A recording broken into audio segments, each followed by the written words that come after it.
Josh Connolly. Josh Connolly. Josh Connolly. Josh Connolly. An Amazon best-selling author of It's Them, Not You, How to Break Free from Toxic Parents and Reclaim Your Story. As a passionate advocate and ambassador for NACOA, he's on a mission to raise awareness about parental alcohol issues while helping individuals reconnect with their emotions. After a pivotal turning point at 24, Josh embraced healing and created the impactful Breathing Space program to promote personal growth. So get ready as we embark on this enlightening journey through Josh's life and discover the profound impact of his work. So Josh, thank you so much for joining us. And obviously you've published an amazing book, best-selling book, which It's Them, Not You, How to Break Free from Toxic Parents and Reclaim Your Story, which, as I said, I've read and absolutely loved. I know that it can be considered to be a bit of a taboo topic, toxic parents. And I just really wanted to understand, like, what was the reason to write that book? Well, look, I mean, it started off through the work that I was doing supporting people in dysfunction, right? So my main body of work originally was people that had grown up in any kind of dysfunction. So that's quite like a wide breadth of people. I would argue most of us have grown up in some level of dysfunction. But through that support that I was offering people in that space, I started to realize that at the higher end of that spectrum, there was a type of parent who was what I would class as toxic. Okay. And for people that grow up with that kind of parent, who is that real high-end toxic parent, there really is no space available for them to talk about it, because it is, as you say, it's taboo, but I think it's so misunderstood and shot down that people are forced into silence, really, because of the response that they get when they talk about it. And I don't think that that's my opinion of it being taboo. You know, when you look at toxic parents or people, like you say, you know, even reading through your book, I see that, you know, it's, you only get one set of parents and, you know, they're about, you know, time and all of these things. And I think it's just natural that people think that it can be taboo, if you see what I mean. But yeah. Well, in terms of then a toxic parent, what would be your definition of a toxic parent? Look, I think it's something that you have to define yourself, right? Okay. And that's not, I'm not saying that as a cop-out. I'm saying that because, look, I think that we all, as human beings, have our own toxic traits, right? I think there's all, that we all do things that we wish we didn't. I think particularly as parents, right? It's one of the, it's the hardest thing you're ever going to do. And so we do things that we wish that we didn't. But I think the main piece of this is the consistency and the complete lack of accountability.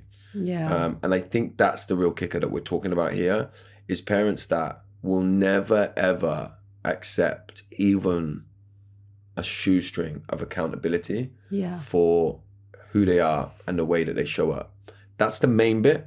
And then I think there's loads of, we can talk about them, but there's a list of traits that people that have grown up in this environment experience. And it's really difficult, And I think obviously with reading your book, I saw that you did put down a lot of traits, like as in, you know, different definitions.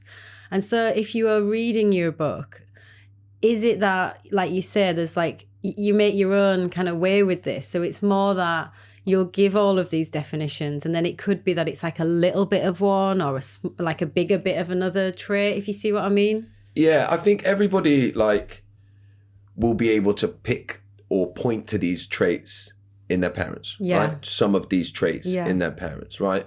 From like emotional immaturity to a bit of like bypassing. And what I mean by bypassing is just pretending everything's okay all of the time. Maybe some jealousy or envy, like from the parent to the child or adult child. I think we can all see those, like some of those traits to a degree in our parents. And I think that's one of the reasons why people find it so hard to hear and talk about, because I think it startles us, right? When you start talking about these traits, most parents at some subconscious level maybe go, oh my God, like my kids could probably say that about me. Right? And so it's about being able to look at your own situation and make your own judgment of the level of toxicity that you've experienced. But like I would really stress that I do believe that there is a particular parent, there is a particular person that is a certain category. And if you've experienced it, you know, people say, if you know, you know, right? Yeah. Then I really do think that there is a certain type of parent. And you'll see that from the content that I put online. Yeah. Where people think, like I thought I was completely alone in this, but it's textbook. Some of this stuff is really, really textbook, yeah. In terms of like any kind of medical definition, you know, do they have like something in particular, like maybe narcissism, or are they like addicted qualities, or, you know, do they use gaslighting? I don't know. Is there certain things or traits that are like medically or you know? Look, I think look, if I was pushed to put a label on him, and I'll talk about why I don't in a sec, but the particular parent I'm talking about, you would call a covert narcissist, right? Now, the issue is that narcissist or narcissism is a medical term, right? And so when you're talking about these kinds of people, one of their ways out is to say, who are you to slap a medical term on me, right? You're not a doctor, right? Of course. So if you're the victim of that abuser and you say, I think you're a narcissist, the first thing they're going to say is, are you a doctor? You don't know what you're talking about. So I think what we're actually talking about when you peel everything back is abuse, right? We're talking about emotional abuse, right? The reason I say toxic parent, and I'm very purposeful with that wording, is because one, I want to avoid using diagnostic terms, because I think it blurs the lines then, and I think it becomes problematic for the reasons I've just said. But secondly, it's because I think with a lot of emotional abuse, it's so subtle. I talk about like death by 1,000 cuts, right? Yeah. That when you're experiencing it, if I said to you, oh, do you think you have abusive parents? Probably like 90% of the people that I'm talking to would say, no, I don't have abusive parents. They're just horrible, right? And it's so I say toxic because that gives people more of like an umbrella term to come in, explore what we're talking about and see what resonates with them, rather than too much of a fixed label. Because everybody's situation is like so individual. There's many things that we can talk about that are similar and almost exactly the same.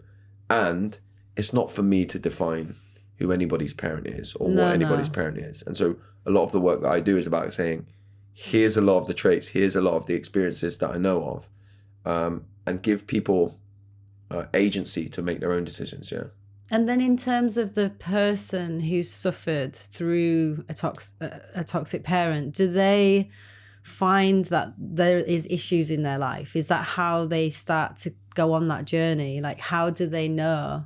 Like, you know, if it is like death by 1,000 cuts almost, maybe that they wouldn't necessarily go, oh, well, that's me then, because they... Do you know what I mean? There's like lack of like understanding of the self so much. That they may or may not even know. And this is the thing. Some people don't even come to the realization of what they experienced when they were younger was even problematic, let alone toxic or abusive, right? Until they start doing a bit of work on themselves. And like some of the common things that they might find is people talk about like people pleasing. I prefer in many ways to talk about like it's complete self-abandonment. And I think, look, when I grew up in dysfunction, so my dad was an alcoholic and I lost him when I was young, right? And our childhoods shape who we become in adulthood, right? And so when I look at my own people-pleasing tendencies, my own self-abandonment, my own desire to shape how I see myself through the lens of how you see me, what I mean by that is I built a whole personality and a whole persona around how useful I could be for everybody else. So I didn't know my value. I didn't know who I was away from the ways that you saw me. Does that make sense? Yeah. So people pleasing. And did you do that with different? So there was different layers to you, to different people who you were meeting, or was it always, oh, I've got this one person I've created? A mixture, but what I would say is actually what I did is I worked out who you wanted me to be and I became that. So then like I became the perfect friend or partner to you. But it was based solely around abandonment, yeah? So I was never being myself. Did you realize that when you were doing that straight away, or No. you didn't? No, you no, were just no. so used to doing that. Just so used to doing it, yeah. That's what I always did. I think, look, what it presents as is loneliness. I think we see this a lot, right? You hear of people talking about feeling lonely despite being in a crowded room, or, you know, people who have big social circles but still feel completely alone. Like, if that's the case for you, and that was the case for me, loneliness is not always driven by how many people I have around me. Loneliness is driven by how much of myself I'm able to share with you. And if the answer to that is nothing, then I'm alone. I'm always alone. And so if I'm just being the version of myself that I think you need me to be, I'm always alone. I think people do this a lot in their friendships. I think people do it a lot in their relationships. Yeah. They end up feeling misunderstood, and they are misunderstood, but it's not necessarily because the person that they're with is not willing to understand them. It's because they don't know how to communicate their needs. Do they know themselves?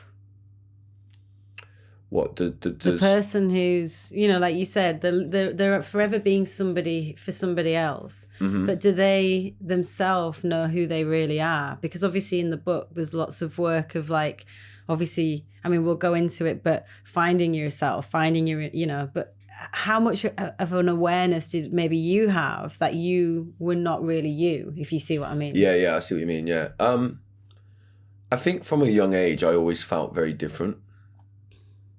But, you know, I didn't have the rational sense to know, oh, this is because I'm escaping who I am. I just thought I was broken, defective. I thought, I just thought I wasn't like everybody else. And so then I had to kind of go on a journey.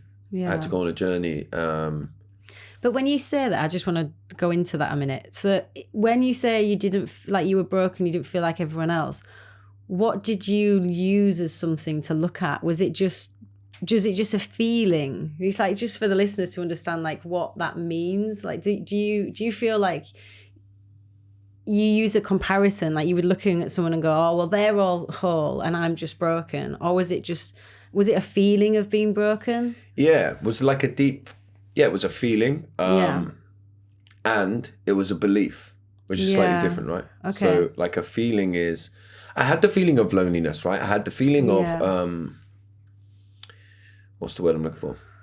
Of not being connected to anybody. I always felt like, I always say that I felt like I was in a glass perspex box throughout my whole childhood, where people could see me and connect with me, but I could never quite reach them or touch them. Yeah. So that's like a metaphor for the ways that I felt. The belief is born out of the ways that I felt. So the belief that I'm broken and that I'm defective, that's not a feeling, that's a belief, right? Yeah. And that is like, I think society does that a little bit, right? So I was very inquisitive as a child. I was like very much a truth seeker as a teenager. I could see that used to upset adults. Yeah. Yeah. So I was actually, you talk about gaslighting. I was gaslit a lot by people who probably didn't even know they were doing it. Like, where did you get that from? How have you come up with that? Yeah. So at the time I used to just think, I must be like, what's wrong with me? Why do I ask all these stupid questions? When looking back, a lot of what I was doing was just revealing the uncomfortable truth to people who weren't able to accept it. So like, there's a bit of like a big bit that society plays in that role. But no, I gained through the ways that I felt, which was like empty and disconnected. I gained the belief that I was broken. Right. Yeah. Does that make sense? Yeah. And is that where people maybe can then begin by looking at how they feel in themselves? Yeah. And just observing, like, you know, maybe that's then where it comes from, that it's and is it from a toxic parent environment, or because obviously you said at the beginning you were also, well, we were talking as well, also that it can come from, you know, like trauma and things like that. So does it necessarily have to stem just from the parents' behavior, or could it be the sort of the environment? So could it be that you have like a toxic sibling in that growing up, if you see what I mean? Yeah, look, again, I think a lot of it, what we're talking about is like we're broadening the horizon here to be what I would say is dysfunctional. Yeah. So like if you, even in, and by the way, I think our society is dysfunctional in Western culture, right? I think it's actually set up around dysfunction. I think even the ways that we talk about what we call mental health today is problematic, right? What I mean by that is, even if you think about the ways that we talk about self-love, so people say, a lot of people struggle to love themselves.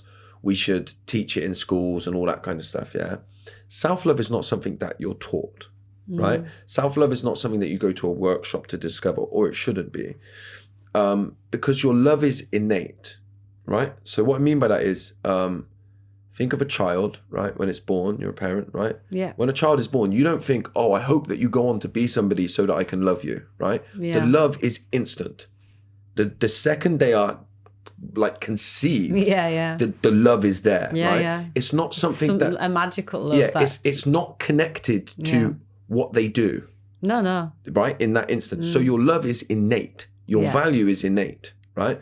Then the job as a parent is to do the best that they can to install that sense of love in that child so that they know I am lovable when I'm happy, sad, jealous, lonely, rageful.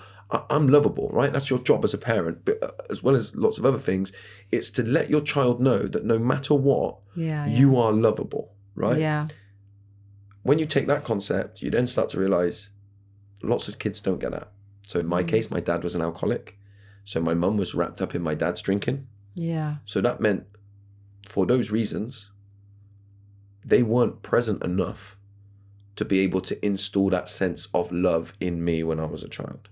So I grew up thinking I have to work to be lovable. Yeah. If I could just be funny enough or happy enough, then maybe my dad wouldn't drink, right? And then maybe I would be lovable.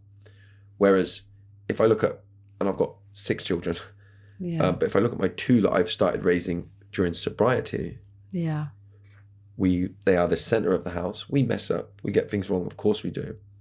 But there is an underlying sense of love installed in those children so that they know that they're lovable irrespective of what they do. And that's what gives them the freedom. And that's what gives them the sense of self-love. Yeah. But I would argue, like, I'm going to say most kids don't get that for one reason or another. And many of those are societal things as well. And I think, like, as well, like, people, it's like, I mean, there is a quote, you know, when you know better, you do better. I feel like sometimes people just generally, even though you look at it from the outside and you're like, you should know better than to maybe like behave in a certain way with your kid. Sometimes they've just got that as their kind of like scope of life somehow. And I don't know, it's like they just don't know. They just don't see it. Yeah. And just then keep reenacting what maybe they've had on a subconscious level and don't ever go, oh, actually, I absolutely hated being treated like that when I was a kid.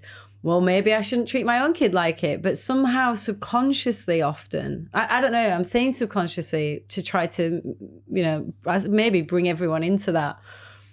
But I feel like there's, some people do wake up and go, actually, I didn't like that. I don't want to do that. But often I assume it must be subconsciously that people just kind of go along and just recreate these similar environments, like maybe shouting and screaming at a child, but they got shouted and screamed at, but it maybe wasn't as harsh. So they can just oh, well, that's acceptable, but never actually go, oh, well, I didn't enjoy that.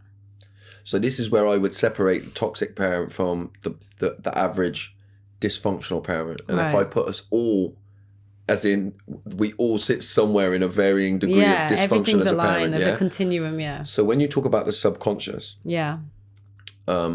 I think things happen subconsciously as a parent all of the time. Yeah. Okay. So I will treat one of my children in a way that I don't like. Yeah. I go to bed at night. I can't stop thinking about it. The way that I spoke to my boy. Yeah. And I just want to do better. And I'll talk to my wife. Yeah. And you talk, don't you, as parents? You talk, you try and be better, right? That's like subconsciously doing something. Yes. And then it comes into the conscious because you do it. Yeah. And then you try and do better. You do something about it. I think that's all parents. Toxic parents don't try and do better. They don't lay in bed at night and try and accept accountability. Yeah. We do things subconsciously, but once we do them, They're bought into the conscious. Yeah. So what I would argue is, because some people, this is one of the justifications for toxic parents. People say, well, you know, they're just doing their best, or they're doing what they were taught. Yeah. But a real toxic parent knows when to turn it on and when to turn it off, because they'll behave differently in front of people than when the door's closed. So it's not completely subconscious. It's conscious enough for them to know when to switch it on and off. So it is conscious enough. Yeah. And I think that don't get me... before you carry on with that, just a question. Yeah. Do they always turn it on and off as well? Or is it that some toxic parents are like that and some toxic parents are not? So like you say, sometimes it's behind closed doors, but then actually sometimes as well it's not. Sometimes the mask slips. Yeah, a little bit. Look, I'm sure that there's people out there that are just horrible all of the time. Yeah. Right? But most of these people that I'm talking about are most toxic parents, right? To start being a little bit clear about those people that sit in that category. No, they're charitable people. Yeah. They're a pillar of the community. So these kids that grow up with them have got other adults going, oh, you're so lucky to have them as your mum, or you're so lucky to have them as your dad, because they're hell-bent on being seen as being respectable, caregiven. And this is, you know, this is where you get into the difficult, nuanced part of the conversation, which is that, like, I love charity. I do a lot for charity, but the charity sector is full of people that use the charity sector to make people perceive them as being a good person when they're actually horrible. And for the child as well, seeing that must be really difficult to like understand, because then they're seeing a parent who is like giving to charity or working with charities and what have you. It must be quite difficult for them to like almost second guess themselves, because they're seeing this person in the community and being like, oh, well, maybe they're not quite that toxic. Maybe they're not all bad. So maybe I haven't got a justification then to look at them in that way. Not only that, it must be me, is what I think. Yeah. The child thinks it must be me. Yeah. Because when we go out and they do their charity things, or, you know, you have it, I talk to loads of people that they're like, yeah, my mum or my dad was highly abusive, and they were like involved in a children's charity for our whole life, you know, raising money for like, and these are like, this is not rare events. Like this is really common. And when you think about it, like really clearly, it's highly, highly abusive. And do you think that they know that they're doing that, the toxic parent? Are they purposely doing that? Well, do they know that they're doing that? They know enough to turn it on and off, don't they?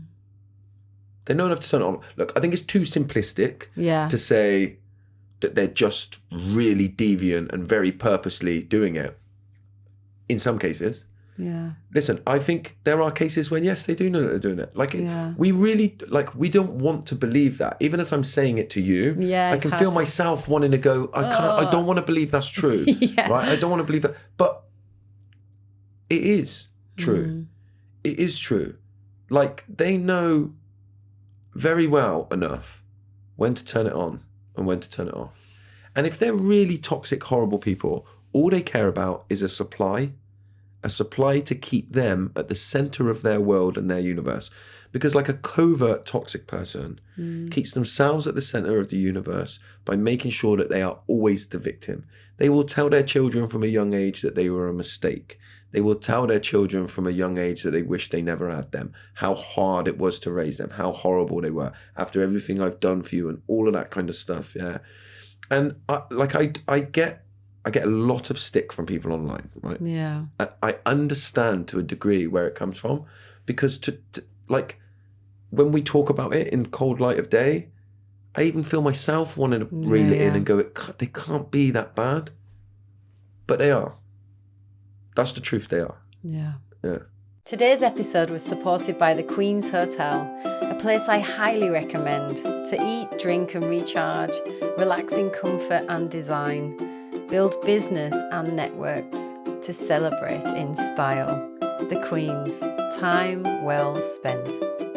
The research and everything that you've done and your own experience, just where does that come from in them?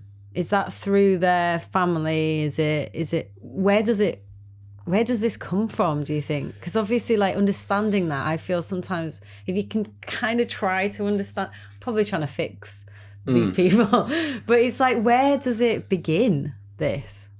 Probably in their childhood, probably. And I think there is space on people's journey to look into that. I think it can help people somewhere along the line to understand why their parent was like it. It might help them to understand it was nothing to do with them and everything to do with their parent. And you got to be a little bit wary of sometimes the ways that people dub down people's experiences is by going, they're just doing the best that they could, or it's a reaction to their childhood.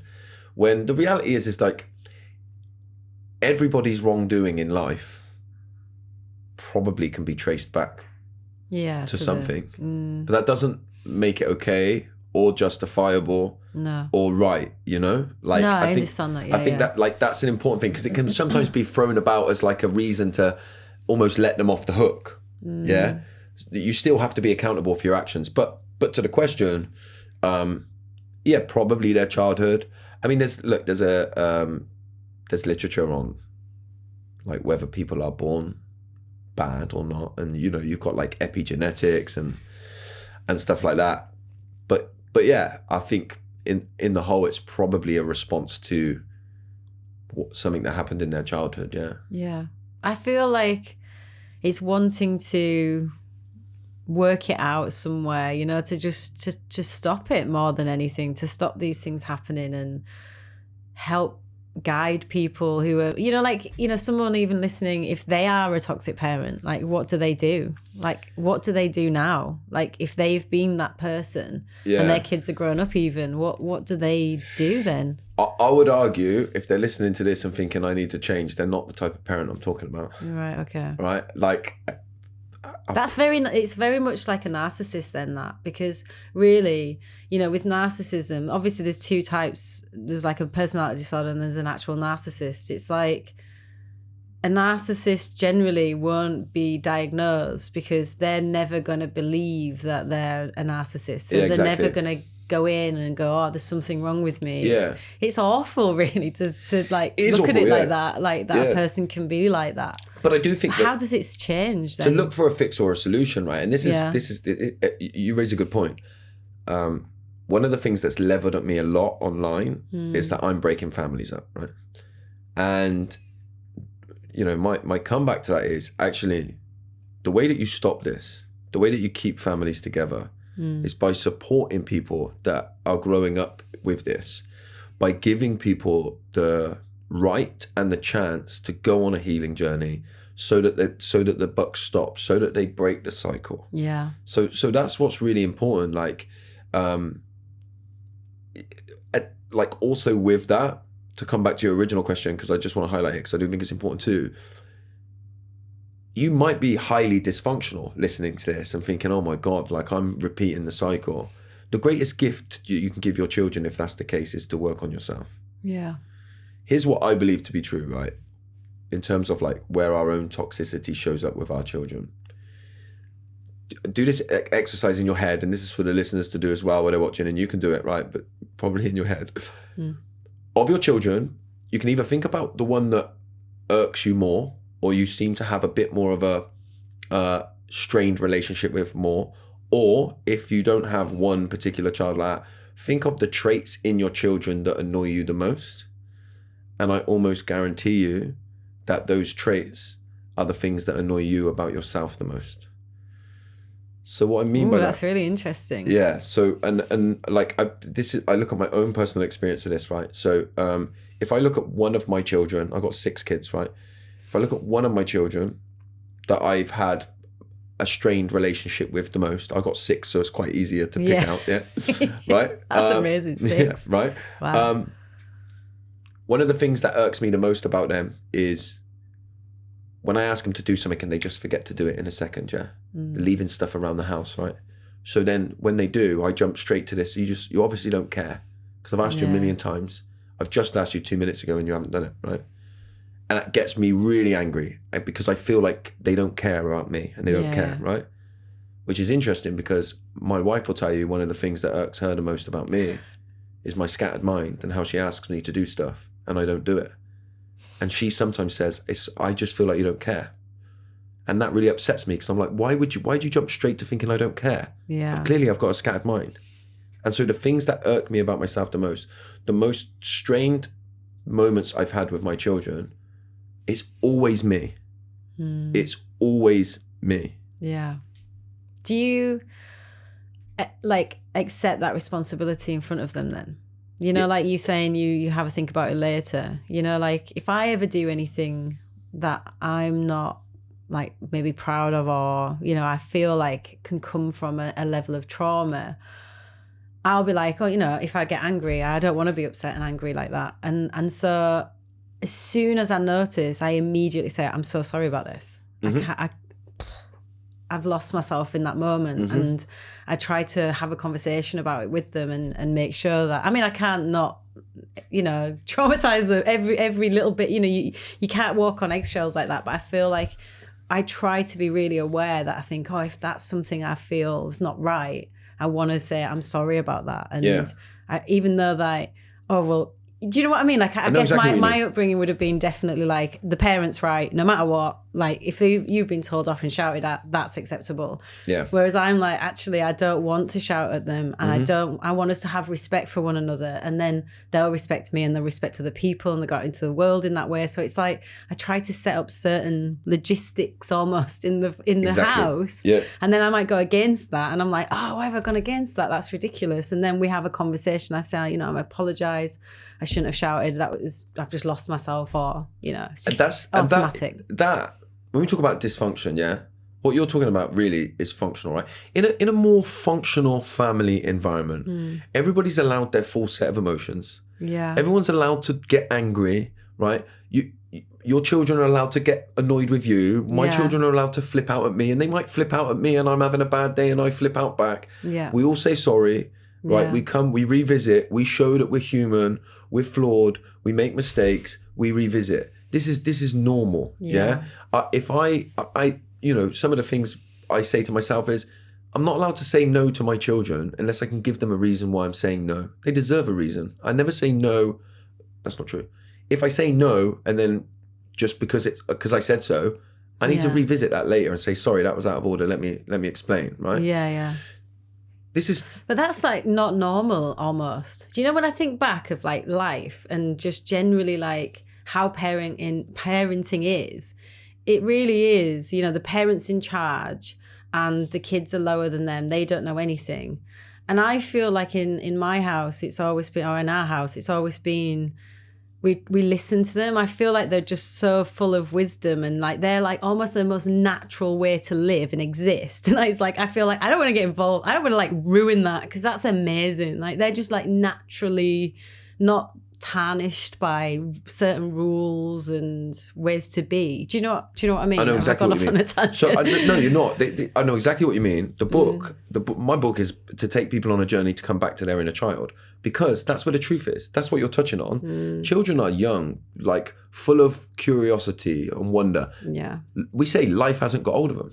Yeah. Because what does that mean? What it means that our sort of dysfunctional society that we live in. And by the way, I think we're a bit of a disgrace in our society in the way that we treat children. We don't treat them like little human beings. They're treated like animals in most cases, right? And so, like, when you talk about that functional family environment that you're talking about, right? Yeah. I always say that there's a saying out there that says, give your children a childhood they won't need to heal from, right? I say good luck with that, right? You're going to do some stuff that's going to send your kids a little bit wayward, right? Yeah. But my hope is that as my children reach adulthood, and a couple of them already have, right? My eldest, for example, I believe I've raised them now so that look at my eldest daughter, she's 18, right? Yeah. If something happens to her today, even if she's caused it and it's her fault and she's done something horrific, she will pick up the phone and phone me. Yeah, that's amazing. Because she knows she can come and do the work with me. When she reaches later on in her adulthood, right, and she starts to look at, I don't know, one of the things that maybe she's going to struggle with, and she does a bit of work and she thinks, I'm like this because my dad was emotionally avoidant, because I'm better now, but I used to be very emotionally avoidant. Yeah. Right? I hope that she can ring me and say, I'm doing this work on myself and I feel like this has come up and I want to talk to you about it. And I'll be able to sit in front of her and be uncomfortable and want to fight back a little bit, but she'll be able to do the work with me, yeah? Because that's what functional relationships are about, yeah? And this is why I say, I think at the beginning, and I've touched on it a few times, I think dysfunction is almost the norm. Yeah. Because that's what we teach. But I see that in school as well. You know, like I've been into an assembly before and I've seen there's this part at the end of an assembly where they show these counters and it's like whoever's got the most counters from the class gets the extra playtime. And I've seen the head teacher, you know, they can see who it is and the excitement. I can see it in the kids starts to build up and they're getting really, really excited and they want to cheer and they want to express themselves. And the head teacher's just like, absolutely not, you know, silence, you know, all this kind of conversation. I'm just looking, I'm like, oh, they're just kids. And they've got this emotion of excitement. And it's like, absolutely not. Everybody quiet, nobody shout and scream. Do you know what I mean? No, exactly. I think over time they've maybe got a little better and they've let them kind of have one little bit of applause. But even just to turn around, to face where they need to look at these counters, that's naturally going to inspire excitement in your brain. Immediately you're going to be like, oh, I'm excited about this because this could lead to extra playtime. They're not allowed to speak or let that movement even happen in their body. They've got to like suppress it. And I just think that's totally wrong. They all reach adulthood, struggle with self-love, struggle with expression of joy, and they've got what we call mental health problems, right? And like, not to go off on too much of a tangent, but like, you know, a lot of what I talk about is this dysfunctional systems that we've created. Yeah. Think back to what I said about your value and love being innate when you're born, right? Which is true. We talked about that, right? We have now created a society where once you get to 5 years old, we put you in a system and we say to you, if you don't succeed within this system in the next 10 years, right, you will be of no value to this world. Yeah. We basically tell kids you are of no value unless you fit into this system. And if you don't fit into this system, it's very likely that we'll start to label you as the problem, not the system. Yeah. Right? Yeah. Irrespective of I know. why you struggle in the system. So, like, even when I look at me, when I look at myself, I really struggled with school. Like, I really struggled with school because school wasn't built for somebody like me. Well, you said as well, you know, if you've got a scatterbrain, really, in an exam, you need to just regurgitate a lot of things from your memory. And if your brain's all over, then you're not going to do well in that exam because you can't regurgitate what you've learned. Exactly. Do you know what I mean? And then all of a Exactly. sudden, you're not good enough. And Exactly. I just feel like that's where I'm like, ooh. And I got some kids, I look at some of my kids going through school. Yeah. And sometimes I'm at the school, you're having chats with the school. My kids' school is brilliant, to be fair. I'm very, very lucky. Yeah. But I don't care. There's a couple of my kids, like one of them, it's like really academic, but then another one, I don't care if they come through with no grades. I'm like just hoping they get through with their sanity in check. Yeah. And that's not their fault. No. That's just because I've got to push them through a system that wasn't built for them. Yeah. That's not, I totally agree. You know what I mean? So when they come Absolutely. out struggling, like, I don't care. Honestly, I don't care about their grades one little bit. The academic one I do because I know that like that's the path they're going down. But the ones that are not academic and school's not built for them, I just want them to get through emotionally as stable as possible and not using alcohol and drugs like I did. I did want to come back to kind of the aftermath of a toxic parent. So for the person who's experienced that growing up, and in the book, I read about the nervous system and kind of the 3 states of the nervous system. Can we talk about that? Like, I was just like, wow, that is absolutely brilliant. So obviously there's the relaxed state, the stress state. Can you go and explore them and just go into detail a little bit about that? It's like, so the nervous system, to be clear, is like quite a complex system within our body, but it's very like ignored in Western culture, right? We tend to rationalize everything, right? We don't really talk about the body. And we have like our normal rested state, and when we're rested, we should feel connected, we should feel calm, we should feel like we are able to do the things that we want to do. And then you have your stress state, which is also like natural, yeah. You need your stress state. It motivates you to do stuff. Your breathing goes shallow. And you should be able to move from your stress state down into your rested state pretty easily, right? Yeah. It should be like natural to be able to do that. But most of us, particularly if you've grown up in dysfunction, have lost the ability to do that, right? We don't know how to regulate our nervous system. And then when you introduce the shutdown state, right? And this is essentially disassociation. If you grew up with a toxic parent, you'd have experienced it a lot when you were a child, right? Because you have like, people know about fight or flight. Yeah. But when you can't do either of those things, you can't fight your parent when you're a child. You can't flight because you've got nowhere to go. So then what you do is you shut down, you disassociate. And that's the survival state. And that's the survival state. Yeah, you go into like a conservation mode. Yeah, you lose hope. You don't feel connected. You don't feel like you can do stuff. You're much more at risk of risk-taking behaviors because you're trying to feel something. Yeah. So if anybody's listening to this and can relate to a sense of just wanting to feel something, yeah, then maybe you're somebody who finds yourself in the disassociated stage, the shutdown state a lot. What's triggering that in them? Just what happened in childhood? Well, I think it's important to understand as well. Look, and I'm not a doctor, but if you look at brain development when we're children, yeah, there's a book called The Body Keeps the Score by Bessel van der Kolk, right?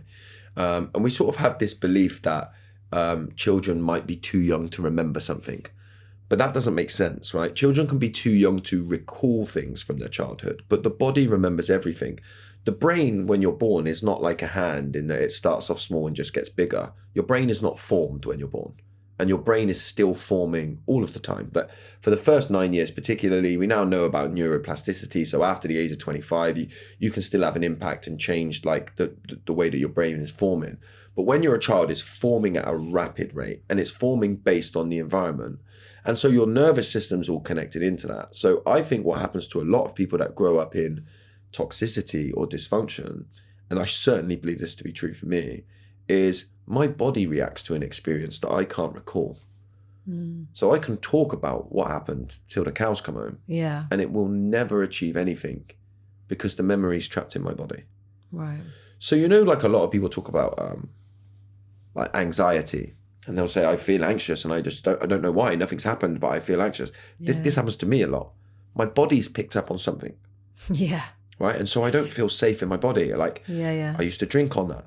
I used to use drugs on that. And I've been free from that for like 12 and a half years. So now I'll binge eat, yeah? Or doom scroll or anything to get out of my head. Yeah. Out of my body. Yeah. More importantly.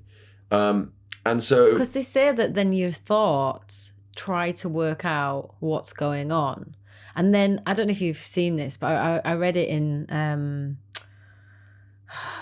the book, Why Has No One Told Me This Before? Mm-hmm. She was, I can't think, it's Dr. Julie. Yeah, I don't remember who it is. But she was saying that once you feel anxious like that, then your brain starts to try to work out what it is. Yeah. And then it'll just pick a version of what it thinks it could be. So it might not even find the actual version or reality of it, but then you just go with that in your mind, which I found to be quite profound, really, to think that. So I can feel uneasy, and then my brain goes, oh, you know what that is? It's this. And then that's it. So you just then, and it could be something that's not any sense at all, but then it just makes you feel even worse. It could be, I don't know, something like a dread thing or a feeling, just make something up. Yeah. And actually the trick is, and there's a chapter in the book called The Body First, right? Because in Western culture, we're taught to rationalize everything. Yeah. So we're actually really taught, if you think about it, that how you feel is only to do with how you think. But I'm telling you, that's not what happens to me. My body goes first. So then the work becomes, how do I learn to love myself through that? How do I learn to find ways to be safe in my body rather than creating these scenarios or starting to overthink or hating myself? How do I feel what I'm doing? How do I lean back into my body and start to tend to myself in the way that I need? So in the way that you would tend to a very small child. So think about a small child. Before the rational part of their brains developed, they're just a big ball of emotion. Yeah. So think of a baby, right? When it's crying and it's upset, you don't go, don't worry, this is just what because they haven't got a rational brain yet. Yeah. You love them, you hold them, you make them feel safe. Yeah. And so again, it goes back to what we were talking about earlier, which is if you grew up in a more functional environment, you would have been held and loved and supported through your difficult and extreme emotions to learn how to soothe yourself. Yeah? Yeah. Many of us don't learn that. So we get to adulthood, we don't know how to hold ourselves safely. We don't know how to go, oh, I'm overstimulated or I'm overwhelmed or my body is reacting to something. Let me tend to myself. Yeah. We don't do that. We seek escape because we're scared. We don't want to be in our body. And we might seek, I think a lot of people seek escape in their heads, like you said, by making something up to be scared of. Yeah.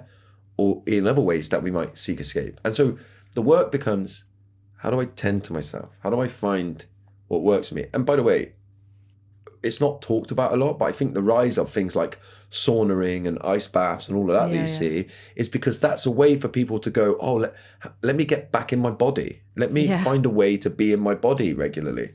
And it's so important. Which is what I saw in your book. Obviously, you talk about that and getting back into your body and like the breath work that you do.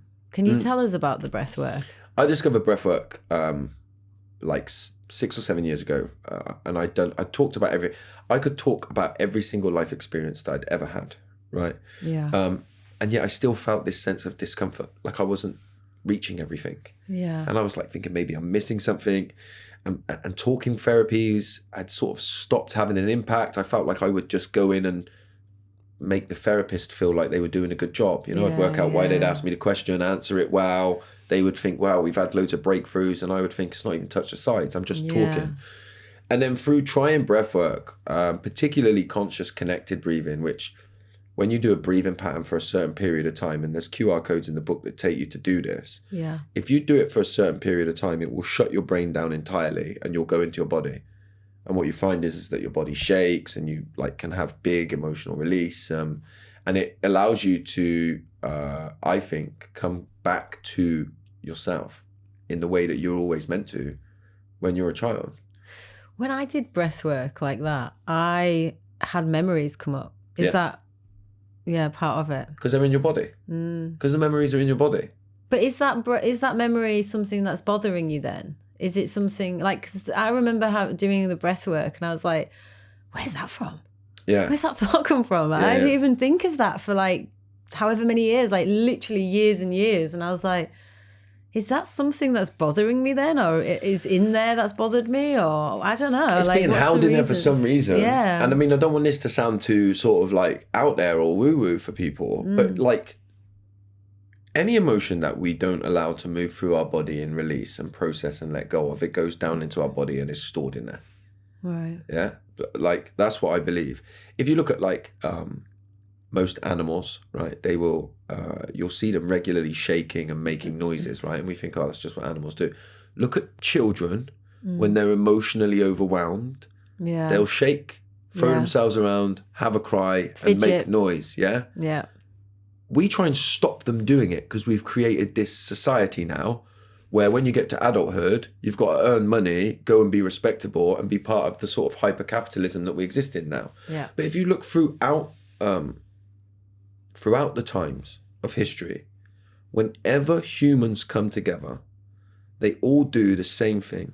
They will dance together, they will move their body, and they will sing together or make noises together. Yeah. And like you look at it, like when religions come together in churches, they do that. When you look at ancient tribes would dance around fires and focus on their breathing, because we knew and we know intuitively when we come back to our bodies that that's what we need to do. We need to let go of that emotion, get it out of our body. But we've, in Western culture at least, created this kind of stiff, rigid. Don't show emotions, push it down in your body and look a certain way, you know? And the facade face of like everything, you know. And that's why we've no idea. People say, oh, we've got no idea what's going on in their life. And it's like, but like we literally don't. That's actually something we say all the time. We've no idea what people are going through. And it's like, that's just thrown around and it's like, yeah, but that's wrong. Yeah. Like, Yeah. where's the community where you did have that those conversations, and you talk about that in the book, that you need that community and build that back up. Communities, like, systematically, for a lot of different reasons, been ripped away from our society. Yeah, and I think it's a real problem. I think that some of that has happened, not to get on a bit of a soapbox here, but some of that has happened very purposely by different governments. You know, we've got rid of like youth clubs and stuff like that. But then also I think it's a byproduct of the way that we live now, you know, like even when you look at what happened with COVID, and then we introduced like more Zoom calls and stuff like that. All of these things are beneficial for some, you know, for many reasons, from particularly like single parents, for example, who now get to work from home more often and be with their children. It's great. But as a byproduct of that, Disconnect. we interact with humans less and less and less face to face. You know, once upon a time, you'd go to the butchers, the bakers, the grocery, just to get your food. You'd interact with a number of different adults. Now, you don't even need to go. No, you can have get it delivered, right? And if you go in the shop, you can just pay at a computer, right? And again, I'm not against all of these things. I'm just saying that as a result of that, it has an impact. And so we need to find ways to combat that. As a side note, I don't know if you've seen Blue Zones on Netflix, but it's where they're identifying and understanding centenarians, 100-year-old plus people, and they find that their groups and the pods of people who are actually 100 years and older, there is lots of different like things that come together, and honestly, there's community, dancing.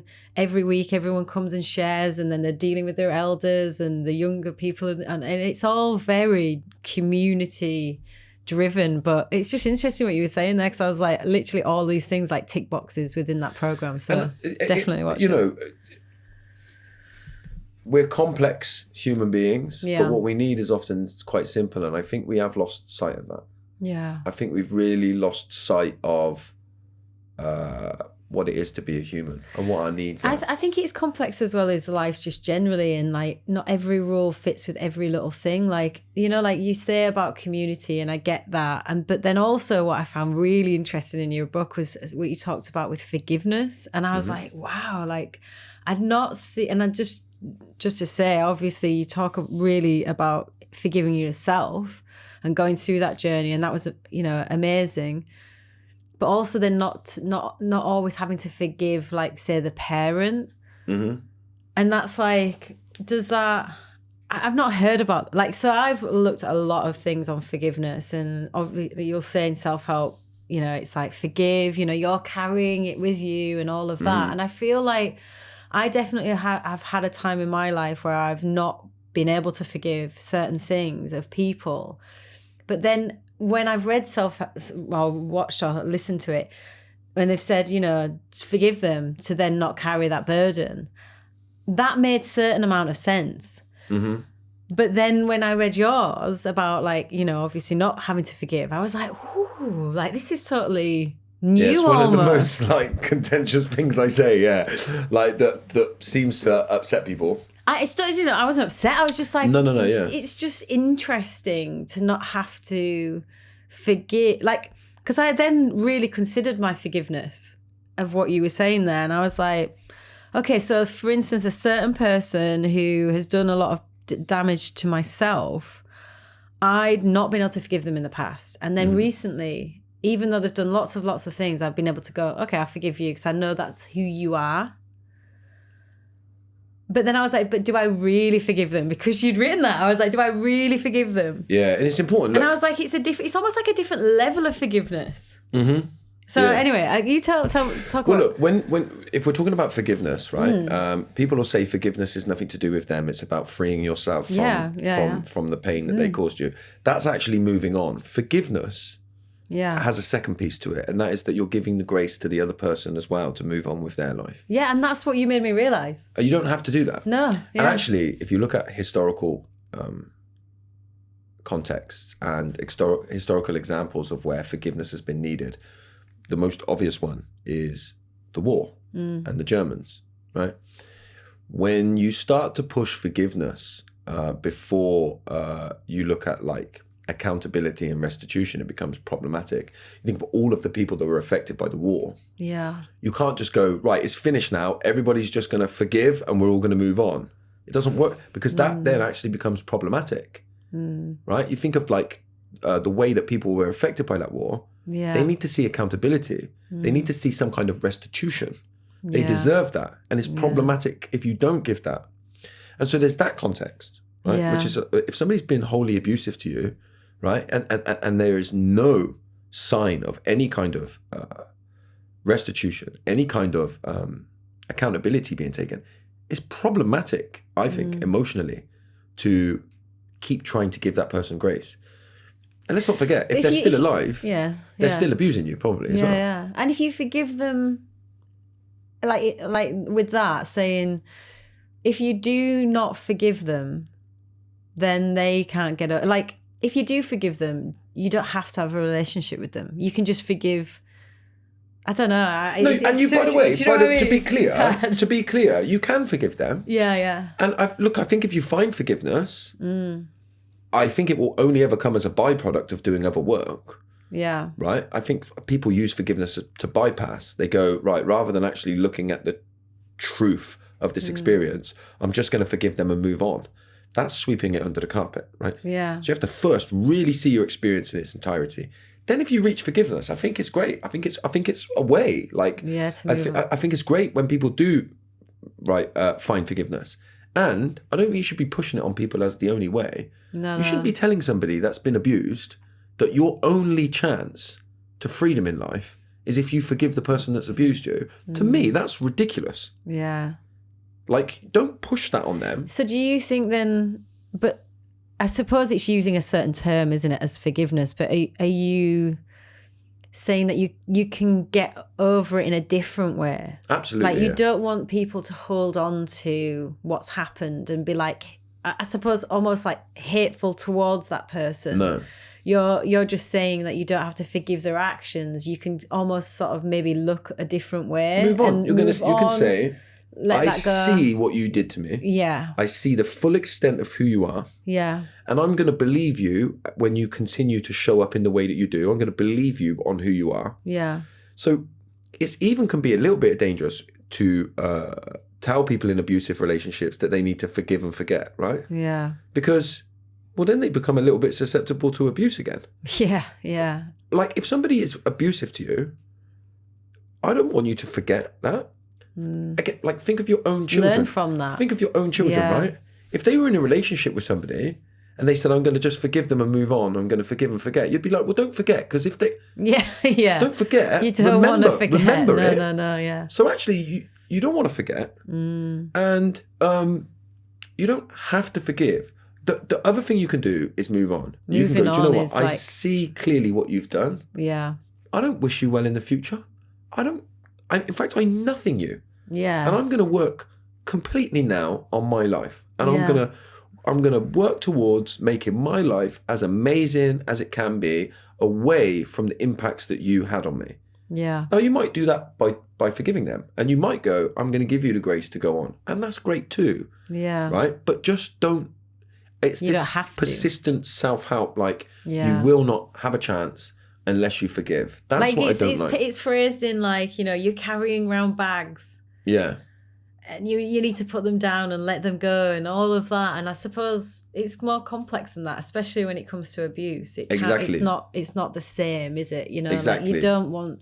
And people, like, they'll get into similar situations consistently, almost on a subconscious level as well. This is, like, seen to happen where they're continually, like, maybe getting into an abusive relationship. And it's because... I don't know. It's just that repetition of that same thing, that same pattern, and maybe and then you become vulnerable to giving people an out. Yeah. So I always use the example of think of your own children, because then it's like makes people really think. If your child was in an abusive relationship with somebody, like if they kept saying to you, yeah, but they had a difficult childhood, and they're a good person really, and they do really love me, you'd be like, see this person for exactly who they are. Yeah. And then if your child was to go, yeah, but I believe they'll change, you go, you got no power over that. Don't stick around and hope they change, because they might never change. Some people do change, but some people don't. And that's the bit we don't want to look at that, because it's uncomfortable and it doesn't feel nice. But some people are horrible until the day they die. And you don't have any power to change that. I hate that, you know. It really makes me upset that there is people like that. It really does. I just wish that like we could all heal. It really is what I don't say hate very much, but that is really one of the things that I just want people to be good and just be kind to each other and kind to themselves. And yeah, but maybe I understand that, and I think that too, right? I wish we could all live in harmony, right? Yeah. Maybe the yin and yang, you know, it has to be the way. Maybe there is, you know, there's a deeper conversation in that, but maybe there is, you know, maybe we need the bad to have the good, and that's why it exists, right? Because I do. Because if it didn't exist, then we wouldn't know what good is, right? There's no shade, it's just all good. Yeah, and maybe I feel like we need to grow, and lessons come to us well, not that they come, but I feel like we can grow from the difficulties. And by the way, I think that society and community, this is why community is important, is because it's not your job to fix your parent, right? But maybe community should be getting around them and trying to help them change. Yeah. Yeah, but it's not the job of the child. It's not the adult child's job to fix their parent. If you're enjoying the Jolly Soul podcast, I'd love for you to subscribe on YouTube or wherever you listen to your podcasts. By subscribing, you'll never miss an episode, and you'll help us continue sharing incredible stories with more inspiring guests. If you know someone who would benefit from a conversation, please share it with them too. Your support means so much to us, and we are so grateful to have you here on this journey. I want to start thinking about, for people who have gone through this, where do they start then? Would the best place to start be, you know, I mean, obviously buying the book? Buying the book, yeah, that's the best place to start. On Amazon? Or Waterstones, or wherever you want. Okay. But, and obviously starting that work, really, because I think there's all sorts of topics that, I mean, I wanted to talk so much about various different things. I know that the aftermath, you know, I talked about the hero, I wanted to talk about all the types of person you become for the parent.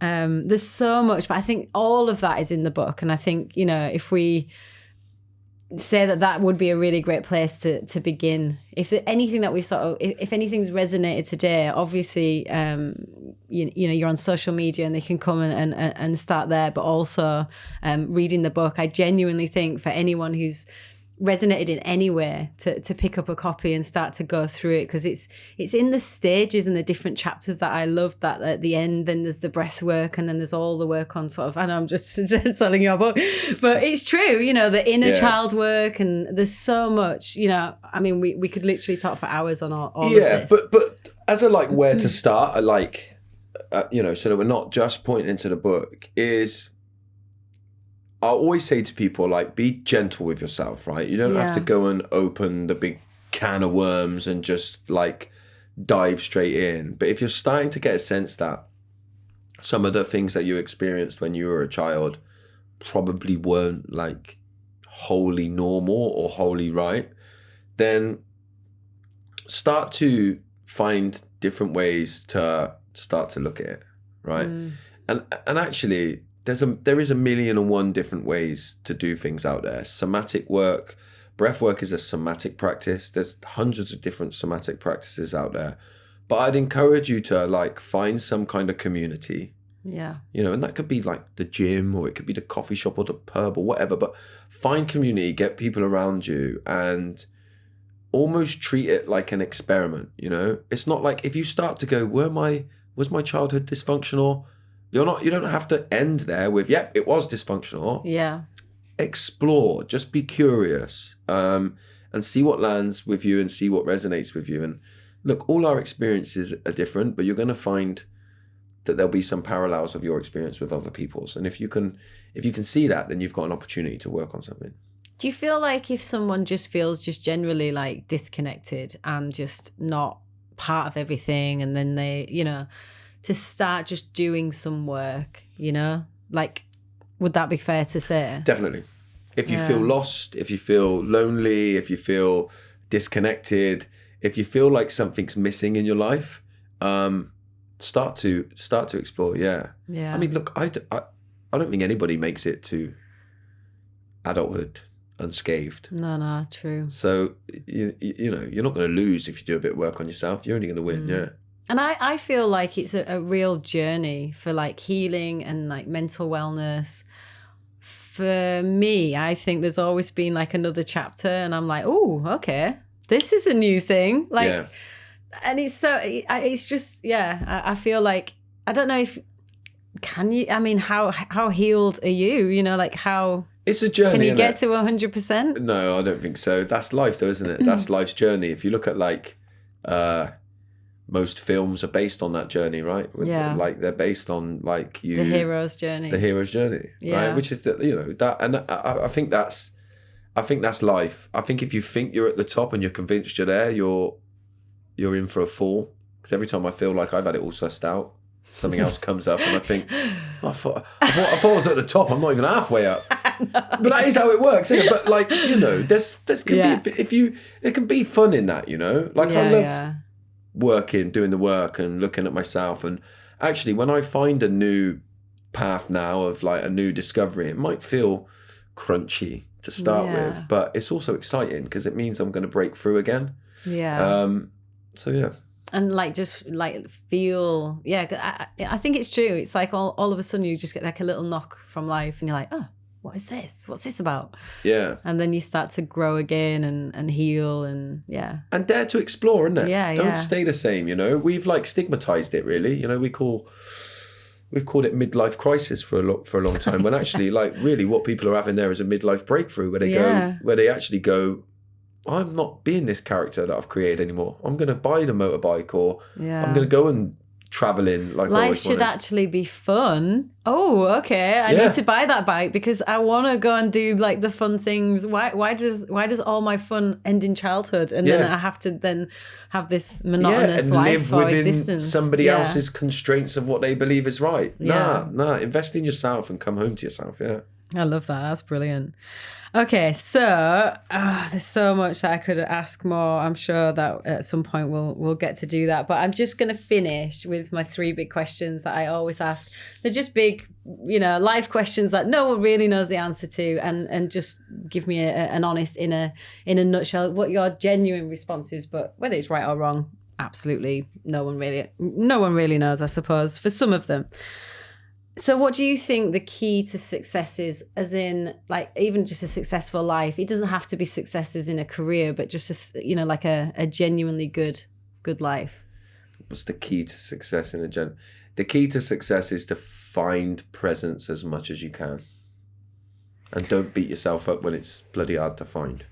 What do you think the secret to happiness is?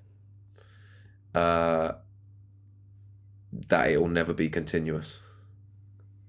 Yes. Okay. And sorry, I just took that in. I was like, yes, that's correct. I do though. You know, people have this like idea that happiness is going to be like an ongoing 100% of the, and yeah, it's never going to happen. What do you think, finally, what do you think the meaning of life is? Well, it's similar to the first answer. I think the meaning of, I was going to say presence, but actually it's connection. Yeah. The meaning of life is connection, you know, like, when I feel most alive is when I feel most connected to the people that I care about the most. I love that. That's amazing. And just to finish off, on Instagram, I have lots of quotes, and I'm just going to finish with a quote out of the jar for yourself to take with you. Can I read it out? Yeah, absolutely. Love you to. If you can read it. They're quite faint. Being a kind person doesn't make you weak. It means you've gone through so much and still chose to do the right thing. That's a nice one. Yeah, that was great. Good. That was for you. Amazing. Yeah. Wonderful. Well, thank you so much for today. Honestly, it's just been so insightful. I absolutely loved speaking to you. So thank you so much. Thank you. I've enjoyed it. I've loved it.